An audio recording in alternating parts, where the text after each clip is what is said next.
सच बताएं, हम अपने लिए नहीं कर रहे हैं, हम केवल आपके लिए कर रहे हैं कि आपकी बेटी साक्षी ना हो जाए।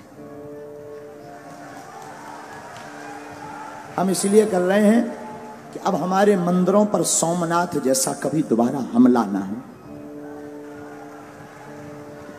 हम इसलिए कर रहे हैं कि तुम्हारे बच्चे, तुम्हारे जीते जी उन माँ बाप से पूछना जिनके बच्चे घर छोड़कर दूसरे मजहब में चले गए, जिनकी बेटियां घर से भाग गईं, कश्मीरी पंडितों को भगा दिया। यहीं दिल्ली में यमुना के पास पाकिस्तानी हिंदू हैं शरणार्थी, उनको रहने के लिए निवास नहीं है, लाइट नहीं है। उनके पास जब जाओ और पूछो कि वहां पाकिस्तान में क्या हाल था, उनकी बेटियों को, छोटी छोटी बच्चियों को उठा लिया गया। 13-13 साल की बच्ची को उठा ले गए। और हम नहीं चाहते कि हमारे भारत में तुम लोगों की बेटियों के साथ ऐसा हो।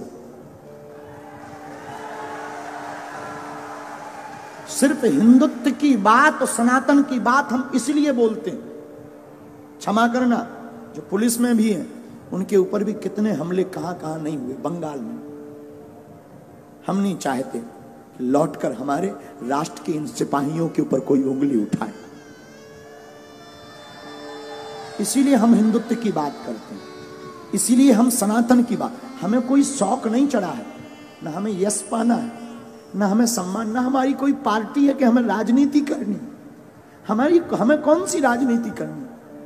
हम तो तुम्हारे लिए बोल रहे, तुम्हारी आने वाली पीढ़ी के लिए बोल रहे, तुम्हारे लिए जी रहे। वरना हमारा दरबार अच्छा खासा चल रहा है, दरबार में कोई कमी नहीं।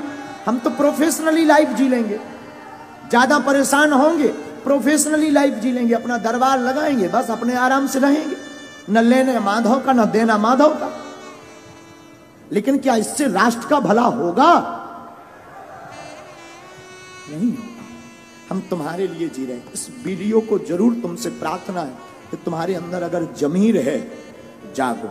हम ये नहीं कहते तुम सपोर्ट करो हमारा, तुम्हें जहां जो करना वो करो, लेकिन हां, बात जब सनातन की आ जाए तो प्लीज चुप मत बैठना।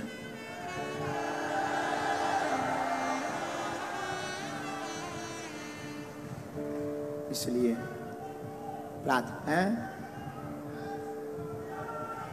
नहीं बाइकआउट करना ही पड़ेगा, बिना उसके काम भी नहीं चलेगा। जो ऐसा चलाए और जो ऐसा करे उसको देखना, उसके पंडालों में जाना बंद कर दिया जाए। अब बाबर का देश नहीं, रघुवर का देश है यार, बेफिजूली। हमने राम के लिए इतने साल कोर्ट में माथापच्ची की, भगवान कृष्ण की पूजा नहीं खुलकर कर पा रहे, राम की यात्राओं में पत्थर लग रहे, पाल घर में संतों को पत्थरों से पीट पीट कर बर्बरता निर्दयता से मार दिया जाता, और लोग कहते तुम चुप बैठो। और हां, हमारे बोलने से और तुम्हारे जय श्री राम केवल मोबाइल चलाने से भारत हिंदू राष्ट्र नहीं बनना है। तुम्हें आवाज उठानी पड़ेगी और जैसे को तैसा जवाब देना पड़ेगा। तुम्हें घर से बाहर निकलना पड़ेगा, क्योंकि हम कोई राजनेता नहीं है कि तुमने ताली पीटी और वोट दिया हम चले गए। हम सनातन के सिपाही हैं। जब तक तुम्हारे अंदर जुनून और जोश नहीं भर देंगे, जब तक तुम्हें सड़कों पर तूफान, मंदिरों में भीड़, सड़कों पर तूफान चाहिए। हमें राम राज्य से भरा हिंदुस्तान चाहिए।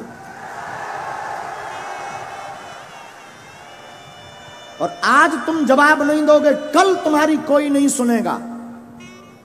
5-6 प्रदेश में हिंदू अल्पसंख्यक हो गए, यूपी में भी हो जाओ, भारत में भी हो जाओ। तो अगर नहीं ऐसा चाहते हो तो आओ, चाहते हो तो ठीक है, तुम्हारी इच्छा, हम तो बोल सकते हैं। नहीं चाहते हो, तुम्हारे अंदर जमीर है। हमारे पूर्वजों ने राम के लिए अपने प्राण त्यागे हैं। भारत के लोगों, तुम्हारे पूर्वजों ने संस्कृति और संस्कार और भारत को बचाने के लिए बलिदानियां दी हैं। और तुम इसको थोथा बनाकर गुलाम मत बनवा देना।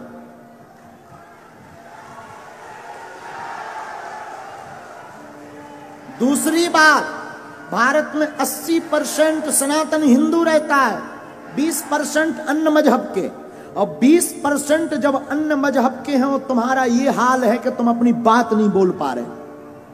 जिस दिन तुम 50% से नीचे आ जाओगे, घरों में नहीं रह पाओगे। और कोई भड़काऊ बात नहीं है, बहुत ही जगाने वाली बात हो। इसके बाद अगर किसी को बुरा लगे तो क्षमा करना। हम तो देखो जगाने आए हैं, जगाने की बात करेंगे। बोलो जय सिया राम।